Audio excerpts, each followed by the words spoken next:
ರಹಸ್ಯಕಾರಿ ತಾಣವಾದ ಈ ಭೂಮಿಯ ಮೇಲೆ ಯಾರಿಗೆ ಯಾವ ಅಚ್ಚರಿ ಬೇಕಾದರೂ ಎದುರಾಗಬಹುದು. ಅಂತಹ ಅಚ್ಚರಿಗಳು ಇಡೀ ಜೀವನವನ್ನೇ ಬದಲಿಸಬಹುದು. ಇಂತಹ ಮಾತುಗಳು ನಿಜವೇ ಎಂಬ ನಿಮ್ಮೆಲ್ಲರ ಪ್ರಶ್ನೆಗಳಿಗೆ ರಜನಿಕಾಂತ್ ರವರ ಜೀವನದಲ್ಲಿ ನಡೆದಂತಹ ಅಚ್ಚರಿಗಳೇ ಸಾಕ್ಷಿ. ಅವರೀಗ ಅವತಾರ್ ಬಾಬಾಜಿ ಅವರ ಪರಮ ಭಕ್ತರಾಗಿರುವುದೇ ಜೀವಂತ ಸಾಕ್ಷಿ. ಅಂತಹ ಅಚ್ಚರಿಗಳ ಮುಂದುವರಿದ ಭಾಗವೇ ನಮ್ಮ ಇಂದಿನ ಹಿಗ್ಗು ಹುಂಚೆ. ಸಾಮಾನ್ಯ ಬಸ್ ಕಂಡಕ್ಟರ್ ಆಗಿದ್ದ ರಜನಿಕಾಂತ್ ಇಡೀ ಜಗತ್ತೇ ಮೆಚ್ಚುವ ನಟರಾದರು, ವ್ಯಕ್ತಿಯಾದರು. ಇಂದಿಗೂ ಅವರನ್ನ ಅಹಂಕಾರ ಆವರಿಸಿಲ್ಲ.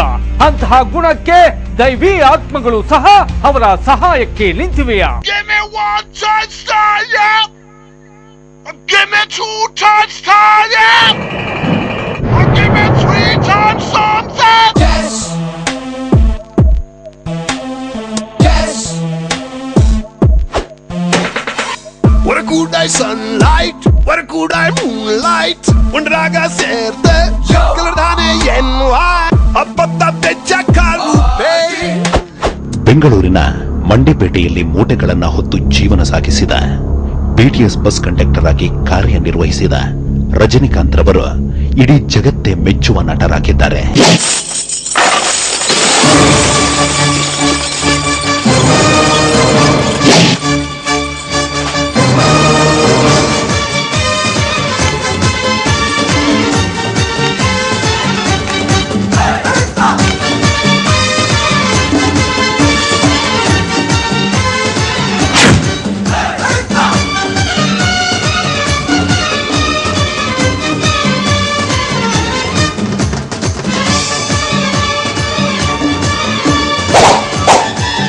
வயசானாலும் உன் ஸ்டைலும் அழகும் இன்னும் உன்னை விட்டு போகல. தேங்க்யூ. கூடவே பிறந்தது என்னைக்கும் போகாது. ಹಳ್ಳಿ ಪಾತ್ರವಾದರೂ ಸೈ, ಆಧುನಿಕ ಪಾತ್ರವಾದರೂ ಸೈ, ಪೌರಾಣಿಕ ಪಾತ್ರವಾದರೂ ಸೈ, ಪಾತ್ರಕ್ಕೆ ಜೀವ ತುಂಬಿ ಜನರನ್ನ ರಂಜಿಸುವಲ್ಲೇ ರಜನಿಕಾಂತ್ ರವರದ್ದು ಎತ್ತಿದ ಕೈ. ಲಕ ಲಕ ಲಕ ಲಕ ಲಕ ಲಕ ಲಕ ಲಕ ಲಕ ಲಕ ಲಕ ತಾಮ್ ತರಗಡ ಧೀಮ್ ತರಗಡ ತೋಮ್ ತರಗಡ ನಮ್ ತರಗಡ ತರಗಡ ದಿತ್ತಿ ತರಗಡ ತೋಮ್ ತೋಮ್ ತರಗಡ ನಮ್ ನಮ್ ತರಗಡ ತಾ ಧೀ ತೋಮ್ ನಮ್ ಛಮ್ ಛಮ್ ತಾ ಧೀ ತೋಮ್ ನಮ್ ಛಮ್ ಛಮ್ ತಕ್ಕಿಟ ಧಿಕಿಟ ತೋಕಿಟ ನಮ್ ಕಿಟ ತಗ ತರಗಡ ತಗ ತತ್ತ ತಲಾಂಗ್. ಕೋಟಿ ಕೋಟಿಗಳನ್ನ ಕೈಯಲ್ಲಿ ಹಿಡಿದು ರಜನಿಕಾಂತ್ ರವರ ಕಾಲ್ ಶೀಟ್ ಕೇಳುವವರ ಸಂಖ್ಯೆಗೆ ಲೆಕ್ಕವಿಲ್ಲ. ಇಡೀ ಏಷ್ಯಾ ಖಂಡದಲ್ಲೇ ಜಾಕಿ ಚಾನ್ ನಂತರ ಅತಿ ಹೆಚ್ಚು ಸಂಭಾವನೆ ಪಡೆದ ನಟರೆಂದು ಖ್ಯಾತಿಯನ್ನ ಪಡೆದಿರುವ ರಜನಿಕಾಂತ್ ರವರು ತಾವು ಎಷ್ಟೇ ಖ್ಯಾತಿಯನ್ನ ಹೊಂದಿದ್ರು, ಸಿರಿವಂತರಾದ್ರೂ ಹಳೆಯದನ್ನ ಮರೆತಿಲ್ಲ. ಇಂದಿಗೂ ಮಾರುವೇಷದಲ್ಲಿ ಬೆಂಗಳೂರಿಗೆ ಬರುತ್ತಾರೆ. ಮಾರುವೇಷದಲ್ಲಿ ಬರುವ ರಜನಿಕಾಂತ್ ರವರು ಚಾಮರಾಜಪೇಟೆ, ಗವಿಪುರಂ, ಹನುಮಂತನಗರ, ಕಲಾಸೆಪಾಳ್ಯ, ಕೆಆರ್ ಮಾರುಕಟ್ಟೆಯಲ್ಲಿ ಓಡಾಡುತ್ತಾರೆ. ರಸ್ತೆ ಬದಿಯಲ್ಲಿ ಮಾರೋ ತಿಂಡಿ ತಿನಿಸುಗಳನ್ನ ತಿನ್ನುತ್ತಾರೆ. ಸ್ನೇಹಿತರೊಂದಿಗೆ ಸಂತಸದಿಂದ ತೇಲುತ್ತಾರೆ. ಒಬ್ಬರು ಬರಲ್ಲ ಜೊತೆಲಿ, ರಜನಿಕಾಂತ್ ಜೊತೆಲಿ ಒಬ್ಬರು ಇಲ್ಲ, ಡ್ರೈವರು ಕಾರು ಮಾತ್ರ ಬರುತ್ತೆ. ರಜನಿಕಾಂತ್ ಒಬ್ಬನೇ. ಆದ್ರೆ ಮಾರುವೇಷದಲ್ಲಿ ಬರ್ತಾನೆ. ಬೆಂಗಳೂರೆಲ್ಲ ರೌಂಡ್ ಹೊಡಿತೀವಿ, ನಾವು ನಡ್ಕೊಂಡು ಓಡಾಡ್ತೀವಿ, ಒಬ್ಬರಿಗೂ ಗೊತ್ತಾಗಲ್ಲ. ಚಿಕ್ಕಂದಿನಿಂದಲೂ ರಜನಿಕಾಂತ್ರನ್ನ ಬಲ್ಲಂತಹ ಗೋಪಿನಾಥ್ ರವರಿಗೆ ಅದೊಂದು ದಿನ ಒಂದು ಕರೆ ಬಂತು. ಕರೆ ಬಂದ ಅರ್ಧ ಗಂಟೆಯಲ್ಲಿ ಒಂದು ಅಚ್ಚರಿ ನಡೆಯಿತು. ಆ ಅಚ್ಚರಿಯೇ ಇಡೀ ದೇಶವೇ ಹಾಡಿ ಹೊಗಳುವ, ಕೋಟಿಗಳನ್ನ ಕೊಡುತ್ತೇವೆ ತಮ್ಮ ಸಮಾರಂಭಕ್ಕೆ ಹಾಜರಾಗಿರೆಂದರೂ ಹಾಜರಾಗದ ಸೂಪರ್ ಸ್ಟಾರ್ ರಜನಿಕಾಂತ್ ರವರು ಯಾವುದೇ ರೀತಿಯ ಅಳುಕಿಲ್ಲದೆ ಕಲಾಸೆಪಾಳ್ಯದಲ್ಲಿನ ಇವರ ಬಾರಿಗೆ ಬಂದಿದ್ದು.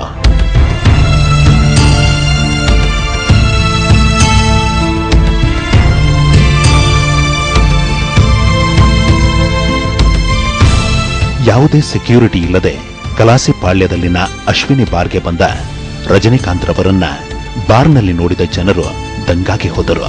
ತಮ್ಮ ಕಣ್ಣುಗಳನ್ನ ತಾವೇ ನಂಬದಂತಾದರೂ ಬಾರ್ ಮಾಲೀಕರಾದ ಗೋಪಿನಾಥ್ ಹಾಗೂ ಅವರ ಮಗ ಅನಂತ್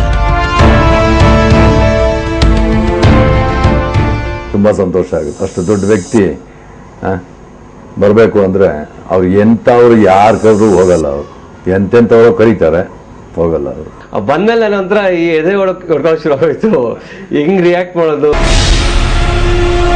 ತಮ್ಮ ಈಗಿನ ಸ್ಥಿತಿಗೆ ಕಾರಣರಾದ ಸ್ನೇಹಿತ ರಾಜ್ ಬಹದ್ದೂರ್ ರವರನ್ನ ಮರೆಯದ ರಜನಿಕಾಂತ್ ತಮ್ಮ ಜೀವನದಲ್ಲಿ ಅಚ್ಚರಿಗಳನ್ನ ಸೃಷ್ಟಿಸಿದ ಓರ್ವ ವಿಸ್ಮಯಕಾರಿ ವ್ಯಕ್ತಿಯನ್ನ ಸದಾ ನೆನೆಯುತ್ತಾರೆ.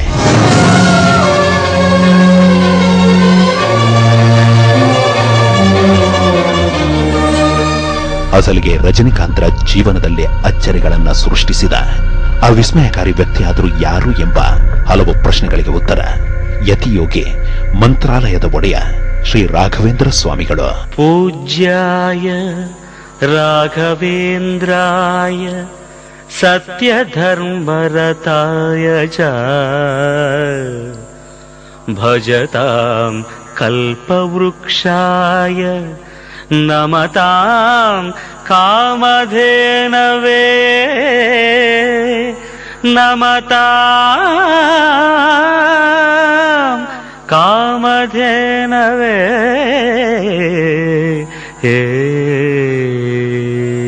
ತಮ್ಮ ಜೀವನವನ್ನೇ ಬದಲಿಸಿದ, ಯಶಸ್ಸನ್ನ ಕರುಣಿಸಿದ, ಸಕಲವನ್ನ ಕೊಟ್ಟಂತಹ ರಾಘವೇಂದ್ರ ಸ್ವಾಮಿಗಳನ್ನ ಅನುಕ್ಷಣ ನೆನೆಯುವ ರಜನಿಕಾಂತ್ ಬೆಂಗಳೂರಿಗೆ ಬಂದು ಸ್ನೇಹಿತರೊಂದಿಗೆ ಸಾಮಾನ್ಯ ವ್ಯಕ್ತಿಯಂತೆ ಮಂತ್ರಾಲಯಕ್ಕೆ ಹೋಗುತ್ತಾರೆ. ಗುರುಗಳ ದರ್ಶನ ಮಾಡುತ್ತಾರೆ. ಗುರುವೇ ನಿನ್ನನು ನಂಬಿದೆ ಶ್ರೀ ರಾಘವೇಂದ್ರ.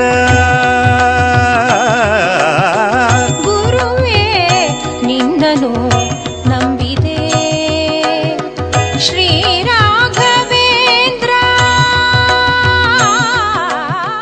ಬೆಂಗಳೂರಿಗೆ ಬಂದರೆ ಖಂಡಿತ ಮಂತ್ರಾಲಯ ಹೋಗಲೇಬೇಕು. ಹೋಗಿ ಅಲ್ಲಿ ರಾಘವೇಂದ್ರ ಸ್ವಾಮಿ ದರ್ಶನ ಮಾಡಿಕೊಂಡು ಅಲ್ಲಿ ಹೋಗಿ ಕೂತ್ಬಿಡ್ತಾನೆ ಗಂಟೆಗಟ್ಟಲೆ ಆ ನದಿ ಹತ್ರ. ತಮ್ಮ ಜೀವನವನ್ನೇ ಬದಲಿಸಿದ ಗುರು ರಾಘವೇಂದ್ರರ ಕ್ಷೇತ್ರದ ಅಭಿವೃದ್ಧಿಗೆ ಇತ್ತೀಚೆಗೆ ರಜನಿಕಾಂತ್ ರವರು ನೀಡಿರುವ ಕಾಣಿಕೆ 10 ಕೋಟಿ. ರಜನಿಕಾಂತ್ ಈಗ ಮಂತ್ರಾಲಯ ಶ್ರೀ ರಾಘವೇಂದ್ರ ಸ್ವಾಮಿ ದೇಗುಲಕ್ಕೆ 10 ಕೋಟಿ ರೂಪಾಯಿ ದೇಣಿಗೆ ನೀಡಿದ್ದಾರೆ. ಈ ಹಣದಲ್ಲಿ ಮಂತ್ರಾಲಯ ದೇವಾಲಯದ ಹಿಂಭಾಗದ ಸರ್ವಜ್ಞ ಮಂದಿರ ತೆರವುಗೊಳಿಸಿ 25 ಎಸಿ ಕಾಟೇಜ್ 100 ರೂಮ್ಗಳ ಭಕ್ತರ ತಂಗುದಾಣವನ್ನ ನಿರ್ಮಾಣ ಮಾಡಲಿಕ್ಕಿದ್ದಾರೆ. ತಮಗರಿವಿಲ್ಲದಂತೆಯೇ ಚಿಕ್ಕಂದಿನಿಂದಾಗಲೂ ಆಧ್ಯಾತ್ಮದಲ್ಲಿ ತೊಡಗಿಸಿಕೊಂಡಿರುವ ರಜನಿಕಾಂತ್ ರವರಿಗೆ ಆ ಕ್ಷೇತ್ರದಲ್ಲಿನ ಕಣ್ಣಿಗೆ ಕಾಣದ ಸತ್ಯವನ್ನ ಅರಿಯುವ, ಸಾಧಿಸುವ ಆಸೆ ಆಕಾಂಕ್ಷೆ ಬಹಳ ವರ್ಷಗಳಿಂದಲೂ ಕಾಡುತ್ತಿತ್ತು. ಆ ಕುರಿತು ಅನೇಕ ಗುರುಗಳನ್ನ ಭೇಟಿ ಮಾಡಿದ್ರು, ಅನೇಕ ತಾಣಗಳಿಗೆ ಹೋದರು. ಆದರೆ ರಜನಿಕಾಂತ್ ರವರ ಅಂತಹ ಆಸೆ ಈಡೇರಲೇ ಇಲ್ಲ. ಬಹಳಷ್ಟು ವರ್ಷಗಳ ಕಾಲ ಈಡೇರದ ಅಂತಹ ಆಸೆಯನ್ನ ಕೊನೆಗೆ ಈಡೇರಿಸಿದ್ದು ಸಾವಿರಾರು ವರ್ಷಗಳಿಂದ ಭೂಮಿಯ ಮೇಲೆ ವಾಸವಾಗಿರೋ ಹಿಮಾಲಯ ವಾಸಿ ಅವತಾರ್ ಬಾಬಾಜಿ.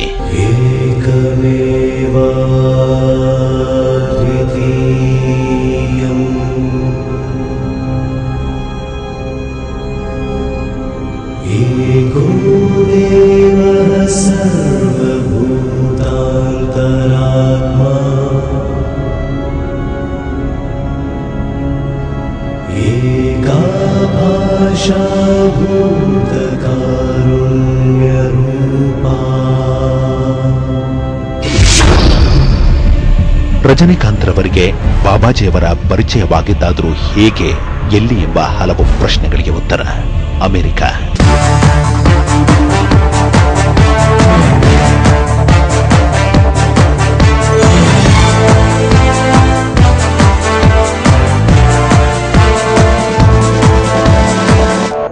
ಹಿಮಾಲಯದಲ್ಲಿನ ಅವತಾರ್ ಬಾಬಾಜಿಯವರು ರಜನಿಕಾಂತ್ ರವರಿಗೆ ಅಮೆರಿಕದಲ್ಲಿ ಪರಿಚಯವಾದ್ರ ಅದು ಹೇಗೆ ಎಂಬ ಹಲವು ಪ್ರಶ್ನೆಗಳಿಗೆ ಉತ್ತರ ಹೆಸರಾಂತ ಹಾಲಿವುಡ್ ನಟರು ಸೇರಿದಂತೆ ಲಕ್ಷಾಂತರ ಜನರ ಜೀವನವನ್ನೇ ಬದಲಾಯಿಸಿದ ವರ್ಜೀನಿಯಾ ಪ್ರದೇಶದಲ್ಲಿರುವ ಲೋಟಸ್ ಗಾರ್ಡನ್.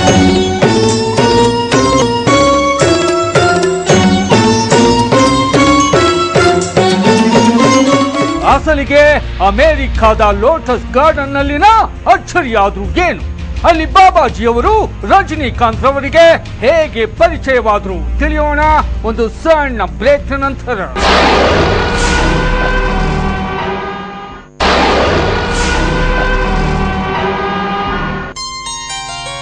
ಅಮೆರಿಕದ ವರ್ಜೀನಿಯಾ ಪ್ರದೇಶದಲ್ಲಿರೋ ಈ ಲೋಟಸ್ ಗಾರ್ಡನ್ ಅಚ್ಚರಿಗಳು ನಡೆಯುವ ಲಕ್ಷಾಂತರ ಜನರ ಜೀವನವನ್ನೇ ಬದಲಿಸಿರುವ ವಿಸ್ಮಯಕಾರಿ ತಾಣ.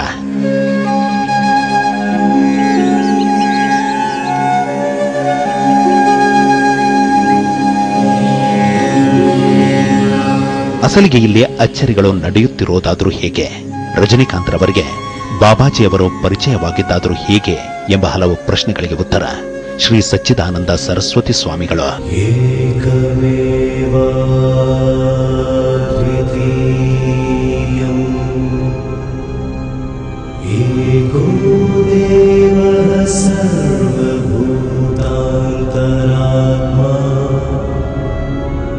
ಹಾಲಿವುಡ್ನ ಹೆಸರಾಂತ ನಟರುಗಳ ಲಕ್ಷಾಂತರ ಜನರ ಆರಾಧ್ಯ ಗುರುಗಳಾಗಿರುವ ಶ್ರೀ ಸಚ್ಚಿದಾನಂದ ಸರಸ್ವತಿ ಸ್ವಾಮಿಗಳು ತಮಿಳುನಾಡಿನ ಕೊಯಂಬತ್ತೂರು ಜಿಲ್ಲೆಯ ಚೆಟ್ಟಿಪಾಳಯಂ ಎಂಬ ಗ್ರಾಮದಲ್ಲಿ 1914ರಲ್ಲಿ ಜನಿಸಿದ್ರು.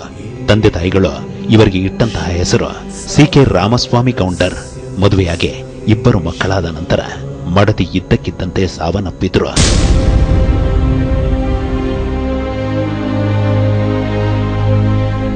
ಪತ್ನಿಯ ಮೇಲೆ ಪ್ರಾಣವನ್ನು ಇಟ್ಟುಕೊಂಡಿದ್ದ ರಾಮಸ್ವಾಮಿಯವರನ್ನ ವೈರಾಗ್ಯ ಆವರಿಸಿತು. ನೋವಿನಲ್ಲಿ ಜೀವನ ಸಾಗಿಸುತ್ತಿರುವಾಗ ಇವರನ್ನ ಆಧ್ಯಾತ್ಮ ಕೈಬೀಸಿ ಕರೆಯಿತು. 2 ಪುಟ್ಟ ಮಕ್ಕಳನ್ನ ತಮ್ಮ ತಂದೆ ತಾಯಿಯ ಬಳಿ ಬಿಟ್ಟು ಆಧ್ಯಾತ್ಮದೊಳಗಿನ ನಿಜ ಸತ್ಯವನ್ನ ಅರಿಯಲು ನಾನಾ ಕಡೆ ಸುತ್ತಿದ್ರು. ನಾನಾ ಗುರುಗಳನ್ನ ಭೇಟಿ ಮಾಡಿದ್ರು. ಎಲ್ಲಿಯೂ ನನ್ನ ಪ್ರಶ್ನೆಗೆ ಉತ್ತರ ಸಿಗುತ್ತಿಲ್ಲವಲ್ಲ ಎಂಬ ಸಮಯದಲ್ಲಿ ಹಿಮಾಲಯದ ಕಡೆಗೆ ಹೆಜ್ಜೆ ಹಾಕಿದ್ರು. ಹಲವು ವರ್ಷಗಳ ಕಾಲ ಸಾಧನೆಯನ್ನು ಮಾಡಿದ್ರು.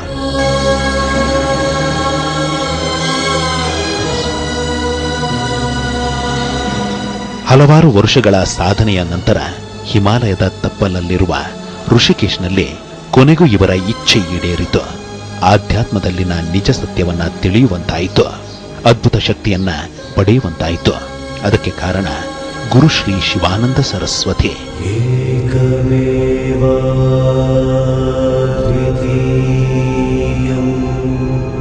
ಗುರುಗಳ ಕೃಪೆಯಿಂದ ಇವರ ಜೀವನ ಬದಲಾಯಿತು. ಅಂತೆಯೇ ಹೆಸರು ಸಹ ಬದಲಾಯಿತು. ರಾಮಸ್ವಾಮಿ ಎಂಬ ಹೆಸರು ಹೋಯಿತು. ಶ್ರೀ ಸಚ್ಚಿದಾನಂದ ಸರಸ್ವತಿ ಸ್ವಾಮಿಗಳು ಎಂಬ ಹೆಸರು ಬಂತು. ಯೋಗ ಮಾರ್ಗದಿಂದ ಅದ್ಭುತ ಶಕ್ತಿಯನ್ನ ಪಡೆದ ಈ ಸ್ವಾಮಿಗಳ ಪ್ರಕಾರ ಎಲ್ಲ ಧರ್ಮಗಳಲ್ಲಿನ ಸತ್ಯ ಒಂದೇ. ಅಂತಹ ಸತ್ಯವನ್ನ ಅರಿಯಲು ಯೋಗ ಮಾರ್ಗವೇ ಅಂತಿಮ ಎಂಬುದು.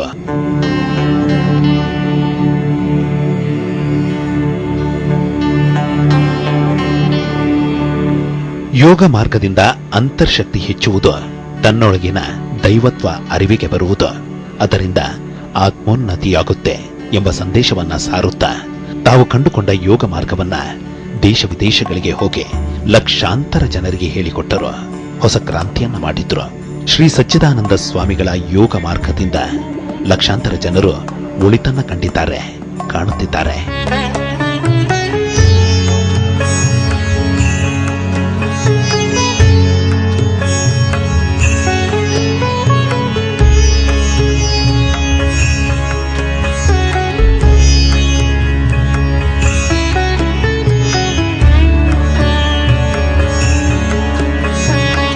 ಯೋಗ ಮಾರ್ಗದಿಂದ ಅದ್ಭುತ ಶಕ್ತಿಯನ್ನ ಪಡೆದ ಸಚ್ಚಿದಾನಂದ ಸ್ವಾಮಿಗಳಿಗೆ ಹಿಮಾಲಯದಲ್ಲಿದ್ದಾಗ ಕೆಲವೊಂದು ಅಚ್ಚರಿಗಳು ಎದುರಾಗಲು ಆರಂಭವಾದವು. ಆ ಅಚ್ಚರಿಗಳೇ ಸಾವಿಲ್ಲದೆ ಸಾವಿರಾರು ವರ್ಷಗಳಿಂದ ಹಿಮಾಲಯದಲ್ಲಿ ವಾಸವಾಗಿರುವ ಅವತಾರ್ ಬಾಬಾಜಿಯವರನ್ನ ಕಂಡಿದ್ದು.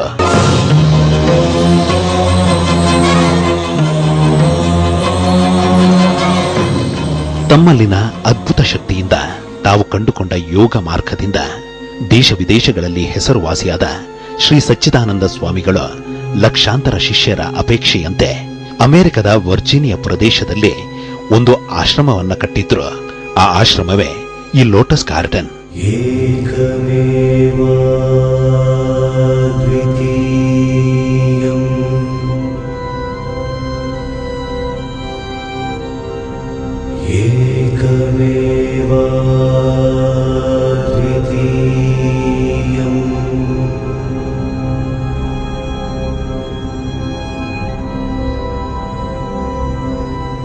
ಆಧ್ಯಾತ್ಮದಲ್ಲಿ ಸಾಧನೆಯನ್ನು ಮಾಡಬೇಕೆಂದು ಹಲವಾರು ವರ್ಷಗಳಿಂದ ದುಡಿಯುತ್ತಿದ್ದ ರಜನಿಕಾಂತ್ ರವರಿಗೆ ಓರ್ವರು ಒಂದು ಸಲಹೆಯನ್ನು ನೀಡಿದ್ರು.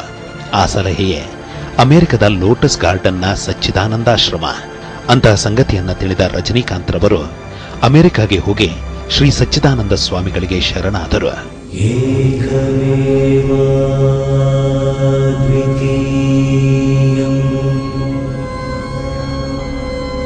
ವರ್ಷದಲ್ಲಿ ಕೆಲವಾರು ತಿಂಗಳುಗಳಲ್ಲಿ ಅಮೆರಿಕದ ಸಚ್ಚಿದಾನಂದಾಶ್ರಮದಲ್ಲಿ ನೆಲೆಯೂರಲು ನಿಂತ ರಜನಿಕಾಂತ್ ರವರು ಆಧ್ಯಾತ್ಮದ ಒಳಮರ್ಮವನ್ನ ಅರಿಯಲು ಮುಂದಾದರು.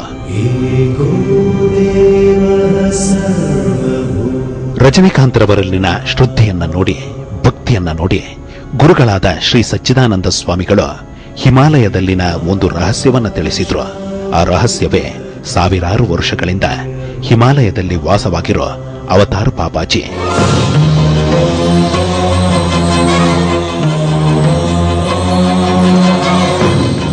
ಬಾಬಾ ಬಗ್ಗೆ ಬಾಬಾ ಶಿಷ್ಯ ಅವರು ಸಚ್ಚಿದಾನಂದ ಅವರು, ರಜನಿಕಾಂತ್ಗೆ ಬಾಬಾ ಬಗ್ಗೆ ಪ್ರವಚನ ಮಾಡೋರು. ಈ ರೀತಿಯಾಗಿ ಗುರುಗಳಿಂದ ಅವತಾರ್ ಬಾಬಾಜಿ ಅವರ ಬಗ್ಗೆ ತಿಳಿದ ರಜನಿಕಾಂತ್ ರವರು ಸುಮ್ಮನಾಗಲಿಲ್ಲ. ತಾನು ಅವರನ್ನ ನೋಡಬೇಕೆಂದು ಗುರುಗಳ ಮುಂದೆ ಪಟ್ಟು ಹಿಡಿದು ಕುಳಿತರು. ಬಾಬಾ ಅವ್ರನ್ನ ನೋಡಬೇಕು ಅಂತ ಒಂಥರ ಹಠ. ಅದು ಅಷ್ಟು ಸುಲಭದಲ್ಲಾಗೋ ಕೆಲಸ ಅಲ್ಲ. ಅದು ಸಚ್ಚಿದಾನಂದ ಸ್ವಾಮಿ ಅವರು ಹೇಳಿದ್ರು, ಅದು ಆಗಲ್ಲಪ್ಪ, ಅಷ್ಟು ಈಸಿಯಾಗಿ ಆಗಲ್ಲ. ಬಾಬಾಜಿಯವರನ್ನ ನೋಡಬೇಕು, ಅವರನ್ನ ಭೇಟಿಯಾಗಬೇಕು. ಅದು ಯಾವ ರೀತಿ, ಅದಕ್ಕಿರುವ ಮಾರ್ಗವೇನೋ ಎನ್ನುವ ಪ್ರಶ್ನೆಗಳನ್ನ ರಜನಿಕಾಂತ್ ರವರು ಗುರುಗಳನ್ನ ಪದೇ ಪದೇ ಕೇಳಲು ಆರಂಭಿಸಿದ್ರು. ಅಂತಹ ಪ್ರಶ್ನೆಗಳನ್ನ ಪದೇ ಪದೇ ಕೇಳಲು ಆರಂಭಿಸಿದ್ದಾಗ ಗುರು ಸಚ್ಚಿದಾನಂದ ಸ್ವಾಮಿಗಳು ಒಂದು ರಹಸ್ಯಕಾರಿ ಮಂತ್ರವನ್ನ ರಜನಿಕಾಂತ್ ರವರ ಕಿವಿಯಲ್ಲಿ ಹೇಳಿಯೇ ಬಿಟ್ಟರು.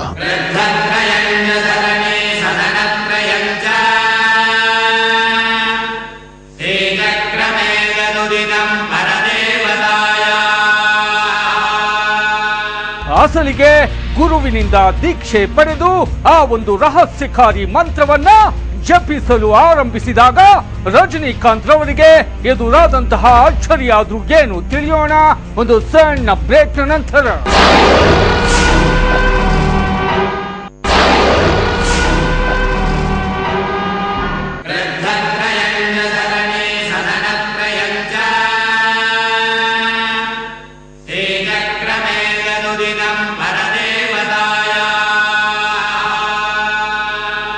ರಜನಿಕಾಂತ್ ರವರ ಕಿವಿಯಲ್ಲಿ ಗುರು ಸಚ್ಚಿದಾನಂದ ಸ್ವಾಮಿಗಳು ಒಂದು ರಹಸ್ಯಕಾರಿ ಮಂತ್ರವನ್ನು ಹೇಳಿದ್ರು. ಆ ಮಂತ್ರದ ಜೊತೆಗೆ ರಜನಿಕಾಂತ್ ರವರ ಹಿಂದಿನ ಜನ್ಮದ ರಹಸ್ಯವನ್ನು ತಿಳಿಸಿದ್ರು. ಅಂತಹ ರಹಸ್ಯಕಾರಿ ಮಂತ್ರವನ್ನು ಆಲಿಸಿದ, ಹಿಂದಿನ ಜನ್ಮದ ರಹಸ್ಯವನ್ನು ಅರಿತ ರಜನಿಕಾಂತ್ ರವರು ಅಚ್ಚರಿಗೊಂಡರು.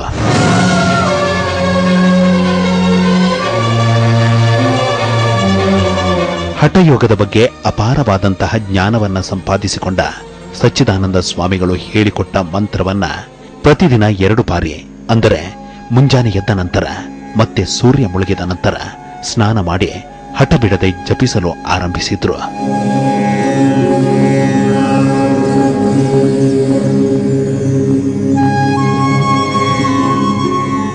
ಆ ಮಂತ್ರನ ದಿವಸ ಬೆಳಿಗ್ಗೆ 108 ಸತಿ, ಸಾಯಂಕಾಲ 108 ಸರ್ತಿ ನೀನು ಹೇಳ್ತಾ ಇರಬೇಕು ಅಂತ ಹೇಳಿ ಇವತ್ತು ಅದು ಫಾಲೋ ಮಾಡ್ತಾನೆ. ಯಾವ ಊರಿಗೆ ಹೋಗ್ಲಿ, ಎಲ್ಲೇ ಇರಲಿ, ಫಾರಿನಲ್ಲೇ ಇರಲಿ, ಕಾಡಲ್ಲೇ ಇರಲಿ, ಬೆಳಿಗ್ಗೆ ಎದ್ದು ಸ್ನಾನ ಮಾಡಿ 108 ಸರ್ತಿ ಆ ಮಂತ್ರನ ಹೇಳ್ತಾನೆ. ಮತ್ತೆ ಸಾಯಂಕಾಲ ಸ್ನಾನ ಮಾಡಿ ತಿರ್ಗಾ 108 ಸತಿ ಹೇಳ್ತಾನೆ. ಬಾಬಾಜಿಯವರನ್ನ ನೋಡಲೇಬೇಕು ಎಂಬ ಹಠದೊಂದಿಗೆ ಪ್ರತಿದಿನ ಆ ಮಂತ್ರವನ್ನ ಜಪಿಸಲು ಆರಂಭಿಸಿದ ನಂತರ ರಜನಿಕಾಂತ್ ರವರಿಗೆ ಆಶ್ಚರ್ಯಕಾರಿ ರೀತಿಯಲ್ಲಿ ಬಾಬಾಜಿಯವರ ಬಗ್ಗೆ ತಿಳಿಯಲು ಆರಂಭಿಸಿತ್ತು. ಬಾಬಾಜಿಯವರನ್ನ ತಾವು ಸಹ ನೋಡಬಹುದೆಂಬ ನಂಬಿಕೆ ಹೆಚ್ಚುತ್ತಾ ಹೋಯಿತು.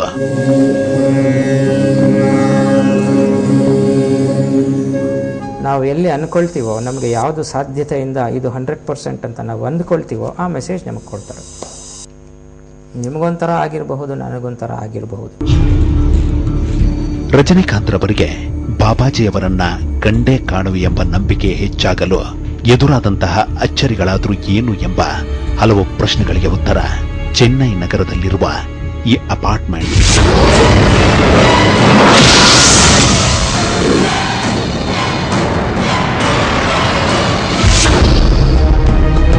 ಚೆನ್ನೈನ ಎಗ್ಮೋರ್ ಎಂಬ ಪ್ರದೇಶದಲ್ಲಿರುವ ಈ ಅಪಾರ್ಟ್ಮೆಂಟ್ ರಜನಿಯವರಿಗೆ ಅಚ್ಚರಿಯನ್ನ ಎದುರಾಗಿಸಿತು.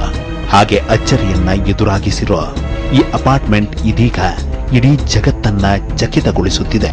ಇದನ್ನು ನೋಡಲು ಇದೀಗ ವಿದೇಶಗಳಿಂದಲೂ ಜನರು ಬರುತ್ತಿದ್ದಾರೆ.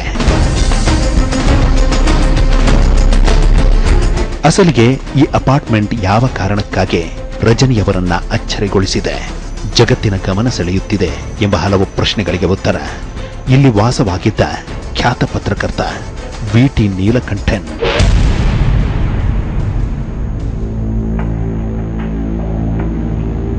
ಖ್ಯಾತ ಪತ್ರಕರ್ತರಾಗಿದ್ದ ವಿ.ಟಿ. ನೀಲಕಂಠನ್ ರವರು ಡಾಕ್ಟರ್ ಅನಿಬೆಸೆಂಟ್ ರವರ ಸಹವರ್ತಿಗಳಾಗಿದ್ದವರು. ಥಿಯೋಫಿಸಿಕಲ್ ಸೊಸೈಟಿ ಮೂವ್ಮೆಂಟ್ನಲ್ಲಿ ಸಕ್ರಿಯವಾಗಿದ್ದವರು. ವಿ.ಟಿ. ನೀಲಕಂಠನ್ ಅಂತ ಅವರು ಥಿಯೋಸೋಫಿಕಲ್ ಸೊಸೈಟಿನಲ್ಲಿ ಮೆಂಬರ್ ಆಗಿದ್ದರು, ಜರ್ನಲಿಸ್ಟ್ ಆಗಿದ್ದರು, ನೆಹರು ಫ್ಯಾಮಿಲಿಗೆ ಬಹಳ ಹತ್ತಿರ. ಆಗಲೇ ಸಾಕಷ್ಟು ಮುಂಚೂಣಿಯಲ್ಲಿ ಇದ್ದಂತಹ ಜರ್ನಲಿಸ್ಟ್. ಸಂಸ್ಕೃತ, ಇಂಗ್ಲಿಷ್, ತಮಿಳು ಸೇರಿದಂತೆ ನಾನಾ ಭಾಷೆಗಳಲ್ಲಿ ಬಹಳಷ್ಟು ಹಿಡಿತವನ್ನ ಸಾಧಿಸಿದ್ದ ವಿ.ಟಿ. ನೀಲಕಂಠನ್ ರವರು ತಮ್ಮ ಬರವಣಿಗೆಯಿಂದ ಬಹಳಷ್ಟು ಹೆಸರು ಮಾಡಿದವರು. ಪ್ರಧಾನಮಂತ್ರಿಗಳಾಗಿದ್ದ ಜವಾಹರ್ಲಾಲ್ ನೆಹರು ರವರ ಪರಿಚಯವಿದ್ದವರು. ಡಾಕ್ಟರ್ ಅನಿಬೆಸೆಂಟ್ ರವರ ಒಡನಾಟವಿದ್ದರು. ಯಾರಿಂದಲೂ ಏನನ್ನು ಅಪೇಕ್ಷೆ ಪಡದೆ ಕೆಲಸಕ್ಕೆ ತಕ್ಕ ಕೂಲಿಯನ್ನ ಪಡೆದು ಧರ್ಮಯುತವಾಗಿ ಬಡತನದಲ್ಲೇ ಜೀವನ ಸಾಗಿಸುತ್ತಿದ್ದಂಥವರು. ಹಾಗೆ ಜೀವನ ಸಾಗಿಸುತ್ತಿರಬೇಕಾದ್ರೆ ಅದೊಂದು ದಿನ ಯೋಗಿ ರಾಮಯ್ಯನವರ ಪರಿಚಯವಾಯಿತು.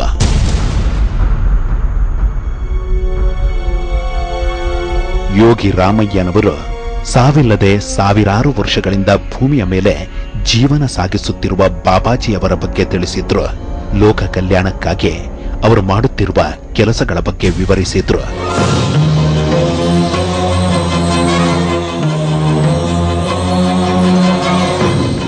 ಅಂತಹ ಸಂಗತಿಗಳನ್ನ ಕೇಳಿ ಅದು ಸಾಧ್ಯವೇ ಎಂಬ ಯೋಚನೆಯಿಂದ ಜೀವನ ಸಾಗಿಸುತ್ತಿರಬೇಕಾದ್ರೆ ಅದೊಂದು ರಾತ್ರಿ ಯೋಗಿ ರಾಮಯ್ಯನವರು ಇದ್ದಕ್ಕಿದ್ದಂತೆ ಈ ಅಪಾರ್ಟ್ಮೆಂಟ್ ಸ್ಥಳದಲ್ಲಿ ಪತ್ರಕರ್ತ ನೀಲಕಂಠನ್ ರವರ ಮನೆಗೆ ಬಂದರು. ಹಾಗೆ ಮನೆಗೆ ಬಂದ ರಾಮಯ್ಯನವರು, ಬಾಬಾಜಿಯವರು ಒಂದು ಕಾರ್ಯಕ್ಕಾಗಿ ನಿಮ್ಮನ್ನ ಆರಿಸಿದ್ದಾರೆ, ಆ ಕೆಲಸ ಯಾವುದು ಎಂಬುದನ್ನ ಅವರೇ ಬಂದು ಹೇಳುತ್ತಾರೆ ಎಂದ ಕೂಡಲೇ ನೀಲಕಂಠನ್ ಚಕಿತಗೊಂಡರು.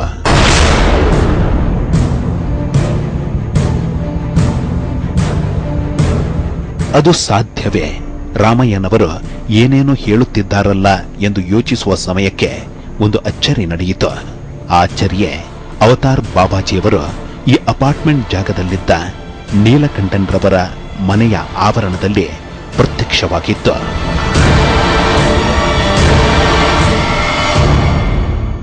ವಿ.ಟಿ. ನೀಲಕಂಠನ್ ಅವ್ರಿಗೂ ಕಳಿಸ್ಕೊರೋರು. ಅವರು ಹೀಗೆ ಹೇಳೋರು, ಹೀಗೆ ಇದ್ದಾರೆ ಬಾಬಾಜಿಯವರು, ಹೀಗೆ ನಾವು ಈಗ ಹೇಗೆ ನೋಡ್ತಾ ಇದೀವೋ ಈ ಫೋಟೋಸಲ್ಲಿ ಹೀಗೆ ಇದ್ದಾರೆ. ಅವರ ವಯಸ್ಸು 16 ದಾಟಿಲ್ಲ, ಅವರ ದೇಹದ ವಯಸ್ಸು 16 ದಾಟಿಲ್ಲ.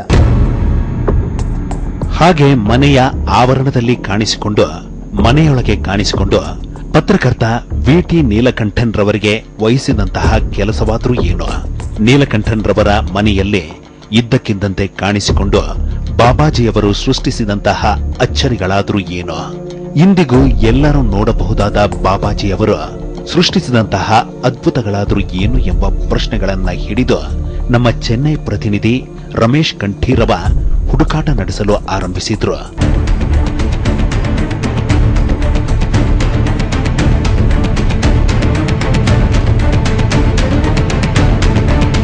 ನಮ್ಮ ಚೆನ್ನೈ ಪ್ರತಿನಿಧಿ ರಮೇಶ್ ಕಂಠೀರರವರ ಹುಡುಕಾಟಕ್ಕೆ ಕೊನೆಗೂ ಫಲ ಸಿಕ್ಕಿತು. ಒಂದು ಜೀವಂತ ಸಾಕ್ಷಿ ಸಿಕ್ಕಿತು. ಆ ಜೀವಂತ ಸಾಕ್ಷಿಯೇ ಖ್ಯಾತ ಪತ್ರಕರ್ತ ದಿವಂಗತ ವಿ.ಟಿ. ನೀಲಕಂಠನ್ ರವರ ತೃತೀಯ ಪುತ್ರ ಸೂರ್ಯನಾರಾಯಣನ್.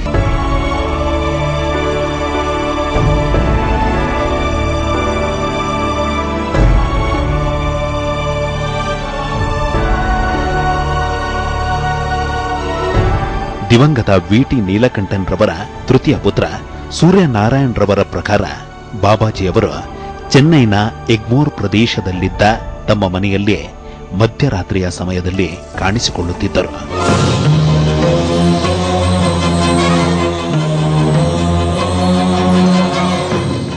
ಕಂಟಿನ್ಯೂಸ್ಲಿ ನನ್ನ ಮನೆ ಟೈಮ್ ಮನೆ ವಾಸ್ ಸೂರಮಾಳ್ನಲ್ಲಿದ್ದೀವಿ, ಎಗ್ಮೋರ್ನಲ್ಲೇ. ಆ ಮನೆಯಲ್ಲೇ between 1:30 and 3:30 in the midnight, Babaji used to appear before our father and give darshan. ಹಾಗೆ ಕಾಣಿಸಿಕೊಂಡು ನಿಮ್ಮ ತಂದೆಯವರಿಗೆ ಬಾಬಾಜಿಯವರು ವಹಿಸಿದಂತಹ ಕೆಲಸವಾದರೂ ಏನು ಎಂಬ ಹಲವು ಪ್ರಶ್ನೆಗಳಿಗೆ ಉತ್ತರ ಅವರು ಲೋಕ ಕಲ್ಯಾಣಕ್ಕಾಗಿ ಮನುಷ್ಯನ ಉದ್ಧಾರಕ್ಕಾಗಿ ಹೇಳುವಂತಹ ವಿಷಯಗಳನ್ನ ಬರೆದುಕೊಳ್ಳುವುದು, ಅವುಗಳನ್ನ ಮುದ್ರಿಸಿ ಲೋಕಾರ್ಪಣೆ ಮಾಡುವುದು.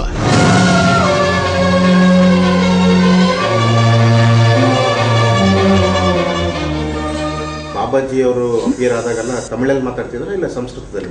ಸಂಸ್ಕೃತ ಮಾತಾಡ್ತಿದ್ರು. Father has converted to English. Main idea of Babaji was to spread the message universally.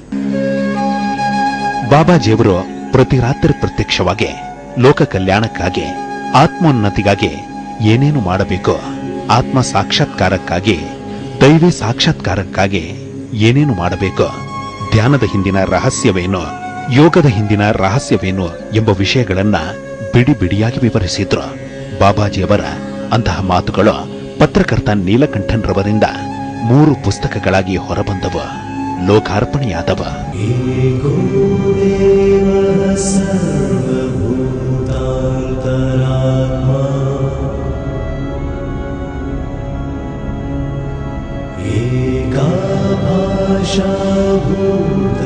ಇಂತಹ ಅಚ್ಚರಿಗಳನ್ನ ನಡೆಸಿದ ಬಾಬಾಜಿಯವರು ವಿ.ಟಿ. ನೀಲಕಂಠನ್ರ ಮನೆಯಲ್ಲಿ ಒಂದು ಅಚ್ಚರಿಯನ್ನ ನಡೆಸಿದ್ರು. ಅದೊಂದು ದಿನ ಶಾಲೆಗೆ ತೆರಳುತ್ತಿದ್ದ ವಿ.ಟಿ. ನೀಲಕಂಠನ್ರ ಮಗ ನೆಲಕ್ಕುರುಳಿದ, ಉಸಿರು ಇಲ್ಲದಂತಾಯಿತು.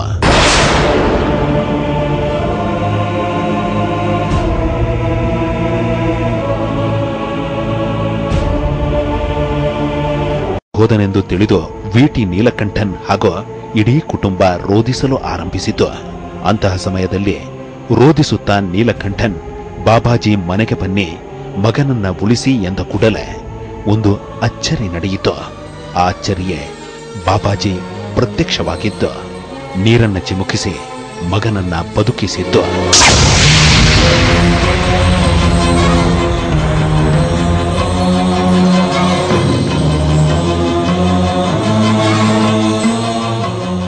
ಬಾಬಾಜಿಯವರು ನೀಲಕಂಠನ್ ರವರ ಮನೆಯಲ್ಲಿ ಸೃಷ್ಟಿಸಿದಂತಹ ಮತ್ತಲವು ಚಕಿತಗಳಾದ್ರೂ ಏನು, ಹಠ ಬಿಡಿದು ಮಂತ್ರಗಳನ್ನ ಪಠಿಸಲು ಮುಂದಾದ ರಜನಿಕಾಂತ್ ರವರಿಗೆ ಎದುರಾದ ಅಚ್ಚರಿಗಳಾದ್ರೂ ಏನು ತಿಳಿಯೋಣ ಮುಂದಿನ ಭಾನುವಾರ ರಾತ್ರಿ 10:30ಕ್ಕೆ. ಇಂತಹ ಹಲವು ಸಂಗತಿಗಳ ನಡುವೆ ನಮ್ಮನ್ನು ಕಾಡುವಂತಹ ಕಟ್ಟ ಕಡೆಯ ಪ್ರಶ್ನೆ ಹೀಗೂ ಉಂಟೆ.